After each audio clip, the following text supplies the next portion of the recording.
월요일에 오늘장 랭킹5로 이어가겠습니다. 앞서 오프닝에서 여러 가지 섹터들에 대한 이야기 드렸는데요. 이제 그 질문에 대한 해답들을 얻어보도록 하겠습니다. 이 시간은 IBK 투자증권 영업부 박근영 부장, 헤르메스 스탁의 하창원 본부장과 함께합니다. 안녕하세요. 안녕하십니까. 네, 주말 사이에 또 큰 뉴스가 전해졌습니다. 윤석열 대통령의 탄핵안이 가결됐다.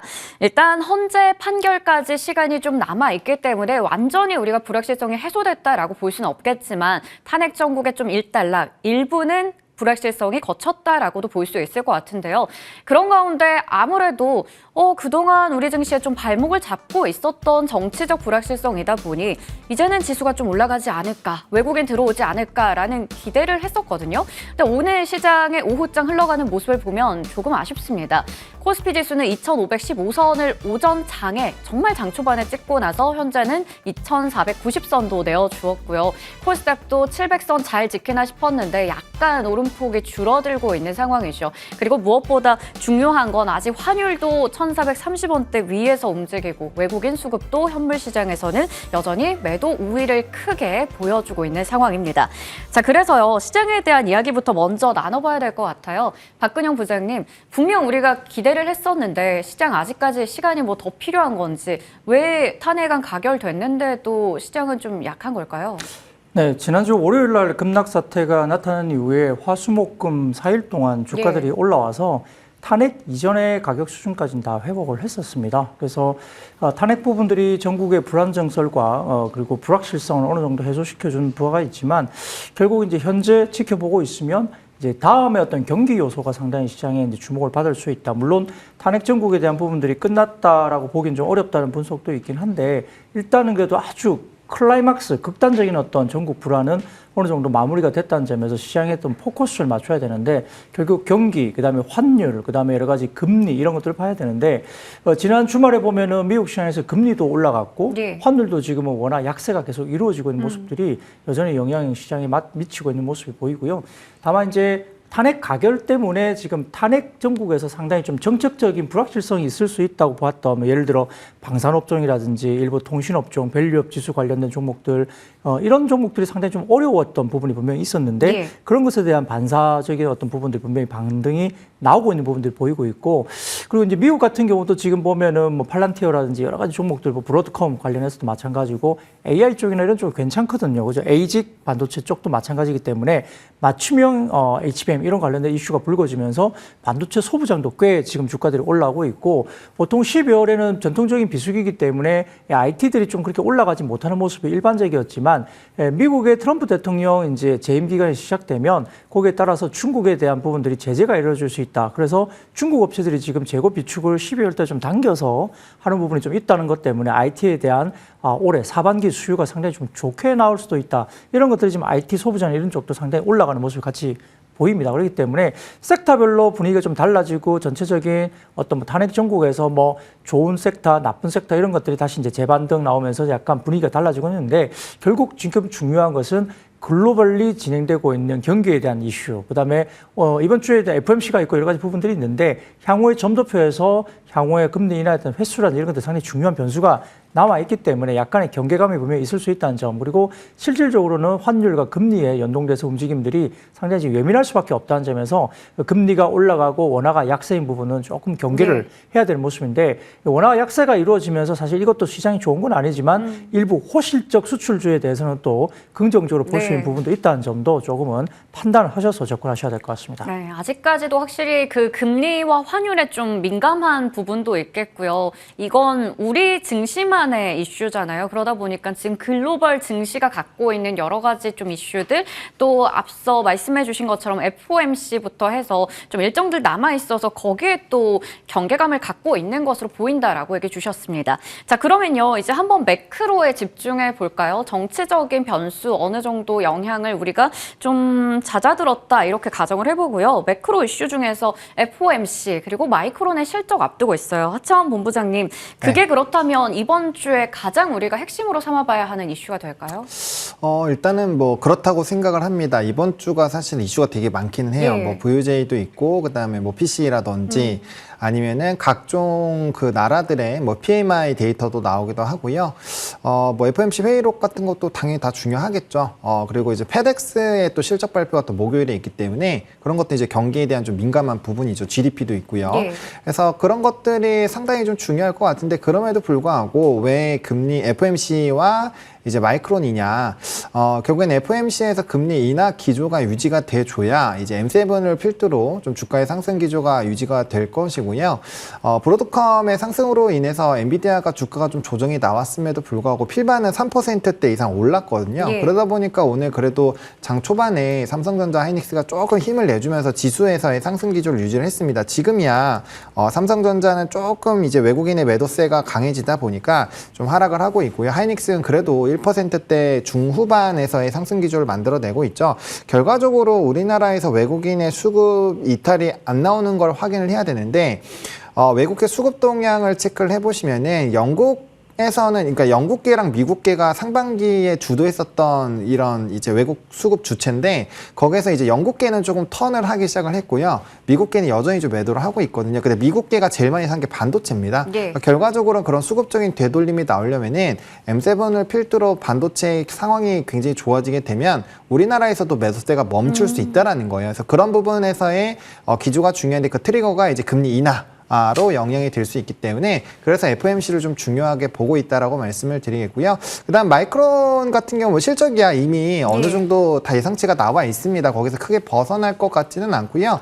대신에 이제 가이던스에 대한 그런 내용들 왜냐하면 내년이 특히나 뭐 레거시 쪽에서는 우리나라에서는 또 부담감이 큰 상황이기 때문에 레거시 쪽으로 어떠한 발언들이 나오는지가 저는 또 좀 중요할 것 같아요. 그래서 그런 스토리 라인들을 좀 체크를 해봐야 될 것 같고 그것도 왜 그렇게 말씀드리냐면은 사실상 우리나라에서 반도체의 수출 데이터를 제거를 하고 예. 최근 2달 동안의 수출 데이터를 보시면 우리 마이너스입니다.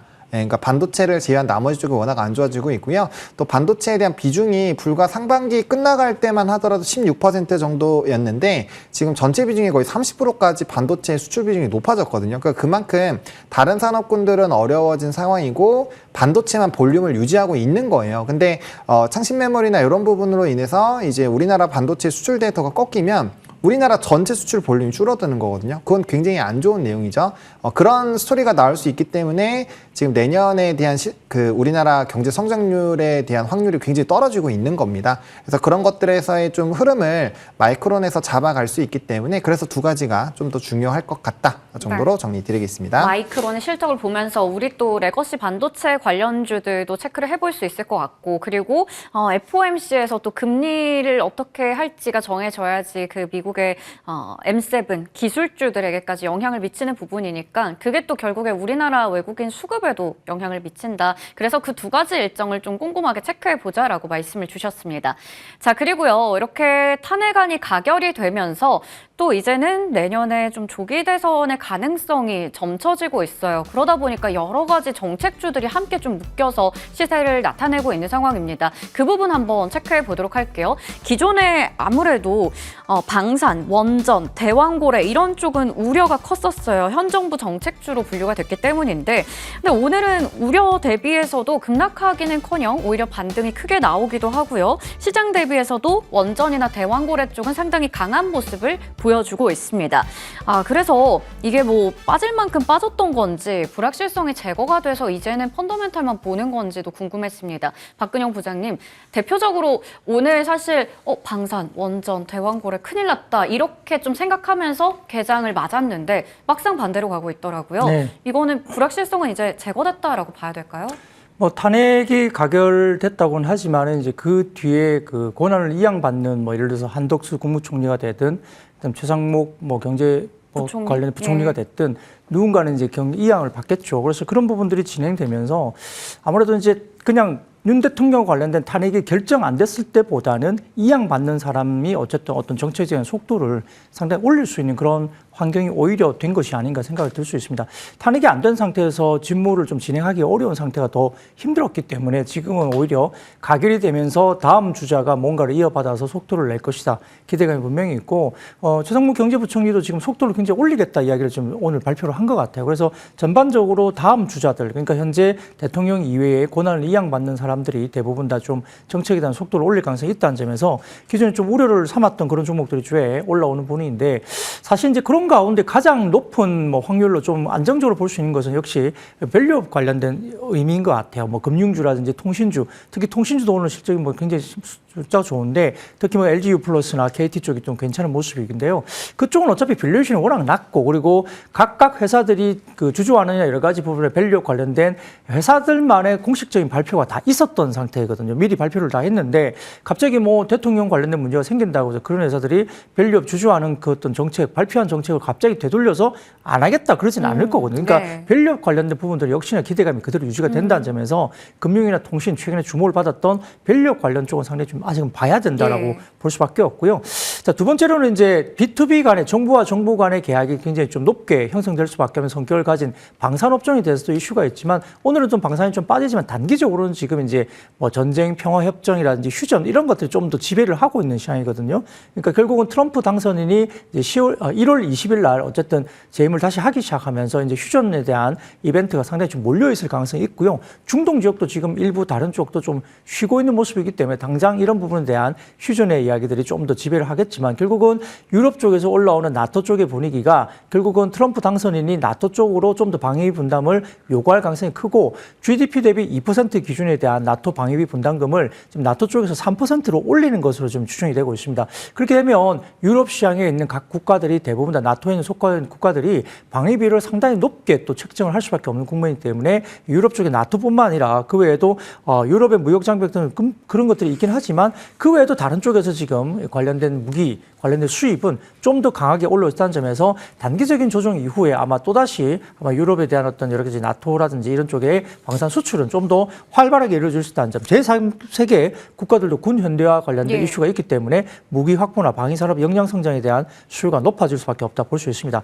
그리고 뭐 통신업종 아까 제가 말씀드렸고 그 외에도 대왕고래나 이쪽은 사실은 뭐 새롭게 구체적으로 산업통상자원부에서 지금 부산 외항에 정박해서 작업에 필요한 물자를 보급 중인 시추선 웨스트 카펠라우가 일단 들어왔기 때문에 네. 구체적인 어떤 활동들이 있어서 지금 주가들이 움직이긴 한데 문제는 이 정부에 대한 예산안이 505억에서 8억 원대로 완전히 줄었잖아요. 그래서 대왕고래 관련된 시추가 이렇게 예산이 굉장히 뭐 거의 없다시피 한 중간에 지금 상황이기 때문에 실질적으로 바로 갈 수 있을까 부분은 조금 퀘스천이 분명히 남아 있습니다. 그렇기 때문에 대왕고래 쪽은 단순하게 이렇게 뭐 누가 들어왔다고 해서 그것만 갖고 진행은 된다. 그리고 뭐 퍼쓸 때 경제성이 있을까? 이건 네. 또 다른 이야기이기 때문에 뭐 단순한 테마 정도로 생각하시고 다만 뭐 한국가스공사라든지 일부 종목들이 있는데 이런 종목들은 공기업으로서 탄탄한 실적을 보여주는 한 해거든요. 작년에는 좀 안 예. 좋았지만 올해는 자체적인 수익이나 이런 것들이 실적이 좋아지고 있는 국면이라서 너무 많이 빠진 상태라고 한다면 어떤 기본적인 펀더멘탈 쪽에서 좀 반등으로 나올 수 있는 구간이라는 점에서 접근하시고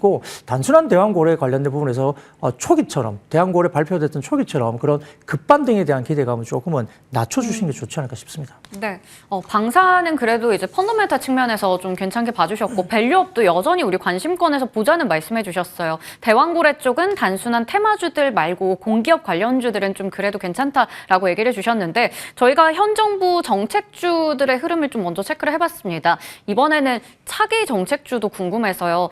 뭐 내년에 조기 대선이 열린다 이러한 가능성들이 점쳐지고 있던데 그렇게 된다면 그래도 앞으로 시간은 한 반년 정도는 남았다라는 생각이 드는데 뭐 당장 지난주부터 계속 시세가 났었잖아요. 신재생 에너지 관련주, 일자리, 취업, 저출산, 뭐 교육 등등이 막 거론이 됩니다. 차기 정책주 지금이라도 빨리 올라타야 되는지 올라탄다면 이거는 내년 뭐 조기 대선 때까지 그래도 중장기적으로 끌고 가야 되는지가 좀 궁금합니다. 이제 뭐 조기 대선이 실제로 열린다라고 한다면 장기적으로 끌고 가시는 게 더 유리하기는 해요. 예. 왜냐하면 이제 정책주는 어쨌든 네. 계속 들썩들썩 거리긴 할 텐데 여기서 조금 고민을 해봐야 되는 것은 지수도 사실은 이 탄핵 그 이슈 있기 전, 네. 그러니까 계엄 있기 전까지 돌아온 상황이고 또 그 사이에 정말 많은 이런 정책주들이 급등이 있었거든요. 그러다 보니까 현재 시점에서 좀 무리하게 쫓아가시는 건 전 리스크가 좀 있을 것 같아요. 먼저 선제적으로 대응하실 필요는 없을 것 같고 그날 만약에 뭐 출산 정책 관련된 종목군들이 굉장히 강하게 움직인다. 그럼 그런 것들 트레이딩 정도로 접근하는 건 나쁘지 않다라고 보는데 네. 뭐 지금부터 시작해서 뭐 조기 대선이 있을 거니까 배팅을 하면 물론 나중에는 올라가 있겠지만 그 안에 과정이 매우 스트레스를 받을 수 있다라는 거죠. 그래서 뭐 그런 것들이 성향에 좀 맞으신다라고 한다면 선제적인 대응을 하시는 건 나쁘지 않다라고 보는데, 문제가 뭐냐면 지금 우리가 바라보고 있었던 그런 정책이랑 실질적으로 그 근처까지 갔을 때 좀 집중하는 정책은 달라질 수 있어요. 그러다 보니까 좀 스프레드로 펼쳐놔서 하지 않고 특정 하나로 만약에 쏠려놨는데 네. 얘가 만약에 부각이 안 되면 굉장히 힘든 매매가 될 수 네. 있거든요. 그래서 원래 이런 이슈는 이제 본격적으로 지금은 이제 인물주부터 보통 돕니다. 인물주를 먼저 하시는 게 맞고요. 정책주는 조금 시간을 둬도 돼요. 예. 그래서 한 3개월 전부터 하셔도 충분하다라는 생각이고요. 현재 시점에서는 오늘도 이제 인물주들 위주로 좀 상승이 나왔잖아요. 상한가들이. 그렇죠. 예, 그러다 보니까 지금 시점에서는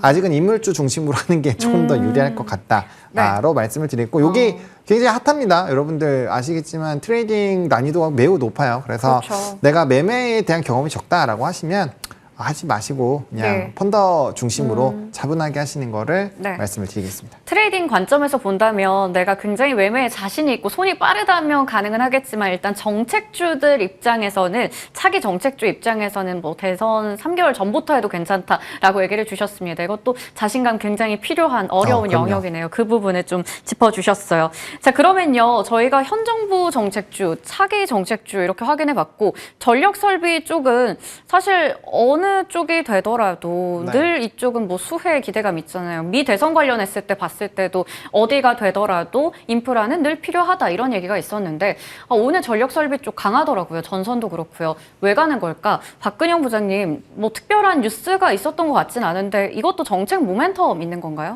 뭐 결국 그냥 정책 모멘텀이 굳이 배경이 아니라 하더라도 우리가 AI 시대가 지금 다가오고 있고요. 최근에 AI 관련주들이 미국 시장에서도 꽤 많이 주가들이 올라갔습니다. 아까 말씀드렸던 브로드컴도 에이직 반도체 이야기가 나왔고요. 그다음에 뭐 브로드컴 외에도 팔란티어나 이런 쪽도 마찬가지로 지금 AI 시대가 계속 들어오고 있는 상황이기 때문에 전력이나 이런 것들은 상당히 중요한 데이터 센터의 공급원으로서 지금 각광을 받을 수밖에 없고, 과거에 변압기나 전선이나 이렇게 전력 설비 관련된 사이클은 거의 10년 사이클이었습니다.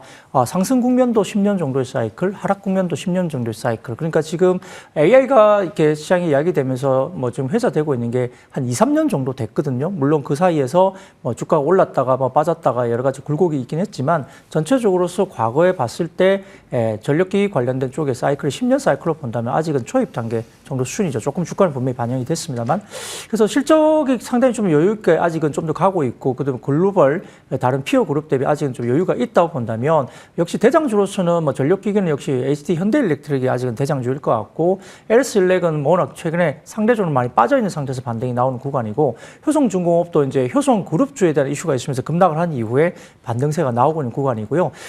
전선 같은 경우도 뭐 산일전기라든지 뭐 그 외 다른 전선주 오늘 뭐 급등한 종목도 꽤 있지만, 산일전기나 일진전기 이런 종목들은 상당히 주목을 받아야 되는, 최근에 상당히 안정적 주가들이 올라오는 모습을 보이고 있어서 이 변압기와 전선주는 역시나 최근에 각광을 받을 수밖에 없는 구조적인 산업이 역시 AI의 흐름에 있다, 이게 볼 수 있습니다. 그래서 물론 말씀하셨던 누가 대통령이 됐던 인프라 쪽에 집중이 될 수 있는 부분이 분명히 있고요. 그다음에 AI의 성장에 따라서 결국은 전선이나 변압기는 조금 더 흐름을 가지고 좀 끌고 갈 가능성이 있다, 이런 측면에서 아직은 긍정적으로 충분히 가져갈 수 있는 시기라 보는 상황이기 때문에 뭐 조정이 나온다면 이런 쪽은 조금 더 실어도 괜찮지 않을까 생각을 하고 있습니다. 네, 결국에는 AI가 변압기든 전선이든 좀 끌고 가고 있는 상황이네요. 그래서 조정 나온다면 더 담아도 괜찮은 섹터다라는 말씀도 주셨어요. 그러면 AI 쪽 한번 다뤄보러 가겠습니다. 바로 브로드컴이 또 필라델피아 반도체 지수를 끌어올려줬죠. 금요일장에서 24%대 급등이 나왔습니다. 이번에 그 실적에서도 와, AI가 대단하구나라는 걸 한 번 더 느낄 수가 있었는데요. 브로드컴도 드디어 시총 1조 달러를 돌파했다고 합니다.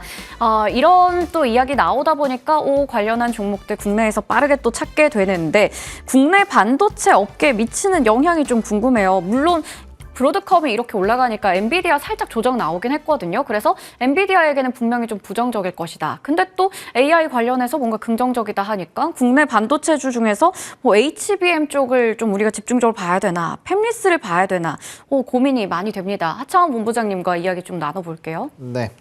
뭐 일단은 브로드컴의 이런 약진은 이제 AI 쪽에 대한 기대감을 좀 키워 오르는 거고, 또 나스닥 100 정례 편입에 이제 예. 팔란티어랑 그다음에 이제 마이크로 스트레티지가 두 개 들어갔거든요. 그런 것들도 결국엔 이제 AI와 신기술 쪽으로의 좀 포커스가 상당히 잡혀 있다라는 것을 우리가 좀 확인을 할 수 있습니다. 오늘 같은 경우는 ISG라는 종목과 SKC 이 두 종목이 좀 상대적으로 수혜를 받아서 예. 좀 주가의 상승이 크게 나왔다라고 보시면 될 것 같은데 뭐 기본적으로 AI 칩에 대한 이런 기대감들을 확대시키는 요인들이 확대가 되고 있다 보니까 뭐 하이닉스를 필두로 일단 하이닉스 향 종목군들을 보시는 것도 나쁘지 않고요. 또 이제 유리기판에 대한 언급도 있었고 이제 호응종 관련된 이런 이슈들도 네. 있었기 때문에 이제 각각의 종목군들도 수혜를 받을 수 있지 않을까라는 관점으로 보시면 될 것 같습니다. 무엇보다 이게 중요한 거죠. 엔비디아가 떨어졌음에도 불구하고 필반이 3.3% 오른 맞아요. 거. 이거는 저는 상당히 좀 의미가 있다라고 네. 보거든요. 과거에는 최근까지만 하더라도 이제 조금 나머지들이 쉬어가고 엔비디아의 독주 흐름들이 그렇죠. 여전히 유지가 됐었고 결국엔 엔비디아가 움직여야 필반이 움직이는 사태가 좀 유지가 됐습니다. 그러다 보니까 전반적인 필라델피아 반도체 지수가 이전에 반도체 랠리 나올 때보다는 지금 한 10% 이상은 떨어져 있는 상황이거든요.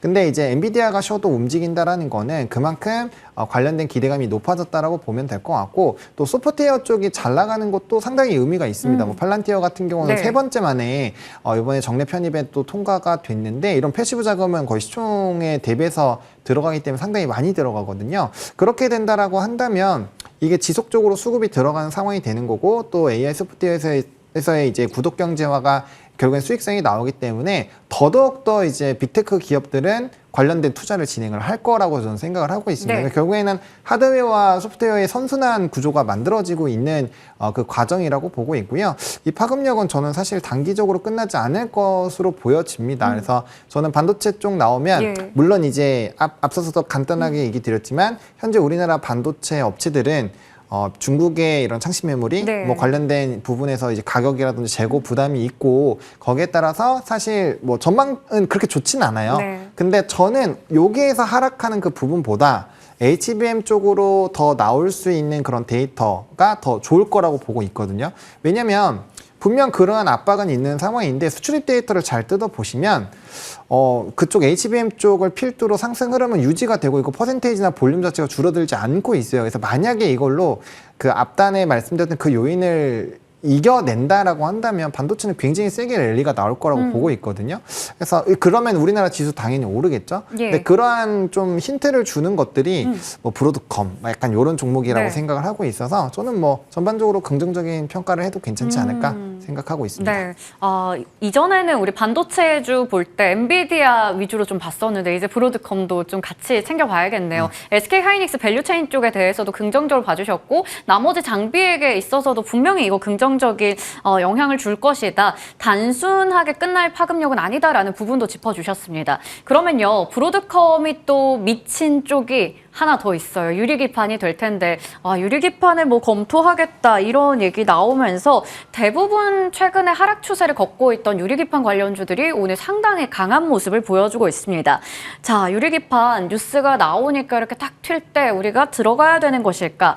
그러기에는 또 시세 연속성에 대해서 살짝의 의문이 드는 게 오늘 이 JNTC, SKC, ISC, 피롭틱스 다 윗골이 좀 달렸거든요. 박근영 부장님, 이거 반짝 이슈일까요? 아니면 우리 시세의 연속성 생각하면서 들어가도 괜찮을까요? 유리기판은 분위기는 이런 것 같아요. 뭐 기대감은 맞고 방향성은 분명히 맞다. 네. 그리고 26년 정도부터는 유리기판이 이제 상용화될 가능성이 있는데 첫 번째 시장이 얼마나 클 것인가에 대한 부분들은 뭐 어마어마하게 HBM처럼 그런 네. 파급력이 바로 있을 거로 생각하기는 좀 어렵다는 점하고요. 그다음에 유리기판을 한다고 했던 뭐 일부 종목들 보면 최근에 실적이 별로 안 좋습니다. 예. 그래서 예를 들어서 뭐 피롭틱스라든지 이렇게 뭐 이야기를 해보면 뭐 IR 담당자나 이렇게 여러 가지 부분에 대해서 조금 이야기를 해봐도 좀 보수적인 어떤 그런 분위기로 이야기를 하거든요. 그리고 유리기판 자체의 성격이 한 6개월 정도부터 미리 이제 좀 세팅이 들어간다 하면 지금 내후년 초, 내년 하반기 정도 이야기이기 때문에 아마 세팅이 들어가는 것들은 내년 하면 중반 이후로 유리기판이 좀 구체적으로 뭐 제조 설비 라인이나 이런 것들이 좀 세팅이 될 것 같아요. 그러면 적어도 내년 상반기까지는 실질적인 모멘텀은 없다고 보는 거거든요. 그래서 실적단이 자체적으로 유리기판을 한다는 회사들이 자체적으로 실적이 굉장히 좋다면 주가들이 많이 빠져 있어서 충분히 살만한데 자체적인 어떤 자기네들의 사업자에서 상태에서 실적이 별로 안 좋은데 유리기판 관련주로 엉켜서 주가들이 올라가면 당연히 이거를 달고 차익 실현이 바로 나오겠죠. 그런 성격들이 좀 종목들이 많은 것 같아요. 그렇기 때문에 원래 하는 본업에서 실적이 상당히 우상한 그림이 그려지면서 유리기판과 상관없이 본업에서 너무 좋은데 최근에 흐름들이 뭐 반도체 소부장들이 많이 두드려 맞으면서 주가들이 빠졌다고 한다면 충분히 저점 매수 구간을 할 수 있는데 자체 사업이 상당히 힘든데 그 구간에서 유리기판 테마로 뜬다. 그러면 당연히 팔아야 되겠죠. 당분간은. 네. 그렇기 때문에 종목별로 좀 다르게 봐야 될 것 같고 아까 잠깐 말씀 주셨던 뭐 ISC라든지 이런 종목들은 상당히 지금 주가도 좋고요. 주성 네. 엔지니어링 최근에 저점에서 한 50% 정도 올라가고 있는 게 네. 일단 합병이 어느 정도 하지 않기로 이야기되면서 불확실성도 해소됐고 실적이 상당히 좋을 것으로 보이는 종목들이죠. 그리고 한미반도체 이런 쪽도 이오 테크닉스 마찬가지고 기대가 아직 남아있는 종목들이잖아요. 그런 것들은 너무 많이 빠져있기 때문에 유리기판과 상관없이 좀 사보고 유리기판이 나오면 좀 더 올라가는 그런 모습이 보이겠지만 예. 그 외의 종목들이 자체 사업에 대한 부분에서 지금 어닝이 안 좋고 굉장히 보수적으로 봐야 되고 마이너스 적자 나오고 이런데 유리기판 때문에 올라간다? 팔아야죠, 당연히. 그러니까 그런 식의 약간의 선별적인 차별화가 분명히 진행될 수 있다고 보는 것이 맞다고 보입니다. 네, 유리기판도 다 같은 유리기판은 아니네요. 안에서도 실적 잘 나오고 본업 기반으로 성장 잘 하고 있는 종목 정도는 올랐을 때 이제 매도 관점에서 트레이딩을 해도 괜찮겠지만 모든 또 유리기판 관련주들 오른다 해서 따라잡는 건 좀 무리가 있다라는 부분도 짚어주셨습니다. 자, 그러면 반도체 이야기까지 해봤으니까 이번에는 제약바이오 한번 좀 볼까요? 제약바이오 금리 인하 기조 그리고 뭐 여러 가지 통 큰 배당이겠죠. 배당과 관련된 이슈들 좀 전해지면서 최근에 또 주가가 올라오고 있는데 종목별로 호재가 있는 쪽들이 있어서요. 오늘 그것 좀 볼게요. 오늘 장 초반부터 뉴스 나왔던 게 셀트리온입니다. 셀트리온이 최근에 보면 정말 좋은 모습을 보여주고 있어요. 5거래 연속으로 올라가는데 셀트리온 제약은 3%대 강세. 장중에 올랐던 거 대비해서는 모두 다 오름폭은 좀 줄었습니다. 자, 그런데요. 셀트리온 기존의 매출도 견고하고 CDMO 진출에 자사주 매입 같은 재료도 있는데 오늘 나온 뉴스가 유럽에서 바이오시밀러 4종의 품목 허가 권고를 획득했다라는 겁니다.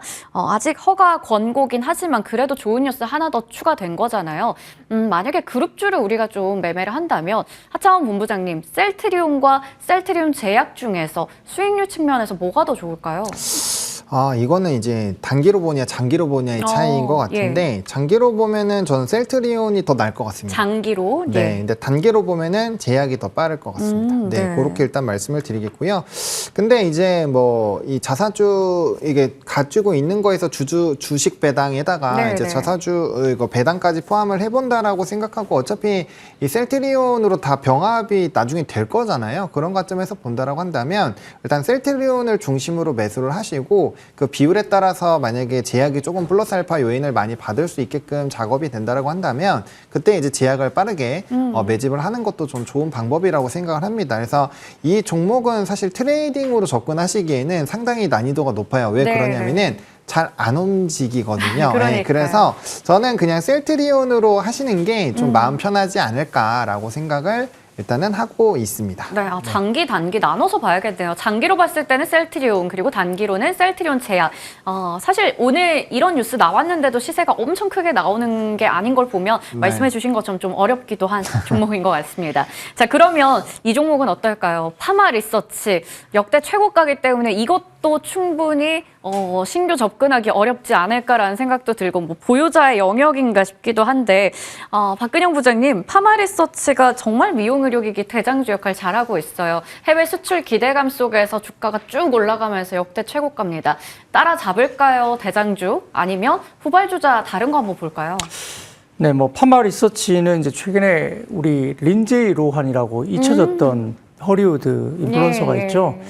어젠가 뭐 기사가 한번 나왔는데 사진 보니까 몰라보게 다른 얼굴입니다. 완전히 회춘했어요. 20대처럼 보일 정도로 얼굴이 완전히 바뀌었더라고요. 그게 이제 성형수술 때문에 그런 건 아닌 것 같고요.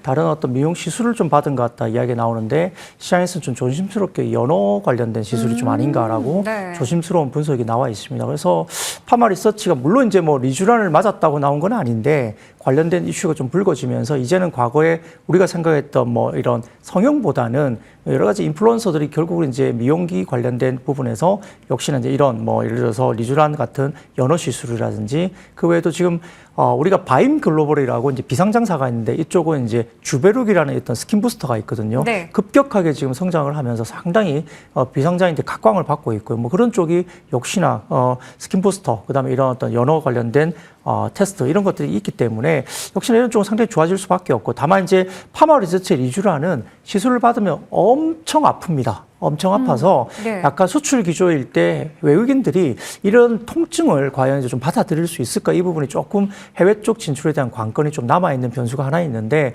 글쎄요 뭐 미용을 위해서 아픈 거 참는다 그러면 상당히 좀 증가를 할 수 있고요. 네. 도저히 아파서 못 받겠다 외국인들이 그러면 이제 그 다음부터는 조금 주춤해 줄 수 있는 리스크도 좀 있다는 네. 점도 파마 리서치를 봐야 되는데 현재까지는 이제 해외 진출의 초입 단계이기 때문에 네. 성장세나 이런 것들이 여전히 좀 올라오는 부분이 있고 상당히 고통스럽고 아프지만 그래도 이제 확연하게 좀 효과가 있다는 이야기가 이제 서로 돌면서 네. 좀 각광을 받고 있기 때문에 파마 리서치 리쥬라는 뭐 화장품도 있고 그렇기 때문에 성장 가도에는 특히 아직까지는 그렇게 문제가 돼서 주가가 꺾일 만한 그런 부분들은 현재는 아니다. 물론 이제 굉장히 많이 이제 풀로 차고 매출 구조도 그렇고 해외 수출 비중도 많이 올라갔을 땐 조금 고민을 해야 될 부분이지만 네. 현재는 뭐 그 정도는 아니고 초입 단계이니까 조금 더 긍정적으로 반응할 수 있다 생각이 들고요. 그 외에도 뭐 APR 같은 경우도 최근에 한 2, 3일 정도 빠졌다가 4분기에 뭐 블랙 프라이데이나 뭐 매출이나 이런 것들이 좀 네. 올라온다 보기 때문에 그런 것들도 조금 자체적인 어떤 그냥 오리지널 화장품 쪽보다는 이쪽도 좀 움직임이 있을 수 있다는 점도 같이 좀 봐야 될 것 네. 같고요. 그래서 전반적으로 봤을 때는 화장품이나 미용기기 이쪽은 우리가 비만약의 확장 그리고 이제 전 세계적으로 그리고 국내에도 비만약 시장에 대해서 성장을 할 수밖에 없기 때문에 비만약이 성장을 하게 되면 결국 우리가 소위 말하는 오젬픽 효과라고 해서 얼굴에 이제 얼굴들이 이제 이 광대 중심으로 여기가 푹 파이는 그런 현상들이 많이 네. 나타납니다. 그러다 보니까 오젬픽 페이스를 하기 위해서 여러 가지 스킨 부스터, 그다음에 필러, 뭐 그다음에 보톡스 이런 것들이 상당히 각광을 받을 수 있다는 점을 네. 같이 긍정적으로 좀 접근할 수 있겠습니다. 네. 예뻐지기 위해서 정말 많은 관심과 노력이 또 필요하네요. 보니까 뷰티 디바이스 관련된 종목도 여전히 또 추가 상승도 가능하다라는 부분 짚어주셨습니다. 파마 리서치도 이제 그 초입이다라는 부분도 짚어주셨네요. 자, 그러면 저희 마지막 이슈 하나 또 보고 마치도록 할게요. 트럼프의 남자다 뭐 이런 얘기도 있던데 머스크는 계속 웃을 수 있는 이야기들이 나오는 것 같아요. 뭐 자율주행 사고 보고 조항 폐기를 검토한다라고 합니다. 거기다가 뉴욕 증시에서 테슬라는 금요일에 급등 마감이 되기도 했고요. 오늘 자율주행 관련주들 시세가 상당합니다. 퓨런티어가 아무래도 대장주기 때문에 일단은 이쪽에 연고점 경신 여부 체크하면서 대응해야 되는 건지 퓨런티어 이외에 또 눈여겨볼 종목은 있는 건지 궁금한데 하창원 본부장님 자율주행 네. 안에서 퓨런티어 딱 보면서 우리 체크하다가 퓨런티어 매매할까요? 아니면 다른 종목 뭐 볼 거 있을까요? 일단 사실 퓨런티어가 가장 좀 직접적인 연관이 있어요. 예. 이제 퓨런티어의 주요 고객사가 테슬라인데 시장에서는 뭐 스마트레이더 시스템이라든지 뭐 라이콤이라든지 뭐 비슷한 종목군들도 다 움직입니다. 그래서 꼭 이쪽으로만 포커스를 지을 필요는 없고요. 사실상 제일 수혜를 받는 건 테슬라이기 때문에 제가 2주지 나올 때마다 그냥 테슬라를 사시라고 제가 계속 예. 반복적으로 말씀을 드리고 있는데 국장에서 굳이 매매를 하신다면은 퓨런티어를 저는 무조건 1순위로 두고 있기는 한데 이게 이제 해당 종목만으로 가지는 않는다라는 점 네. 그리고 자율주행에서는 또 순환매가 꽤 나오는 편이어서 꼭 그날 이제 수급 리스트업을 해두신 다음에 수급이 좀 더 쏠리는 쪽으로 의사결정을 하시는 게 맞을 것 같아요. 결국에는 퓨런티어도 간접적인 영향이라고 보셔야 되겠죠.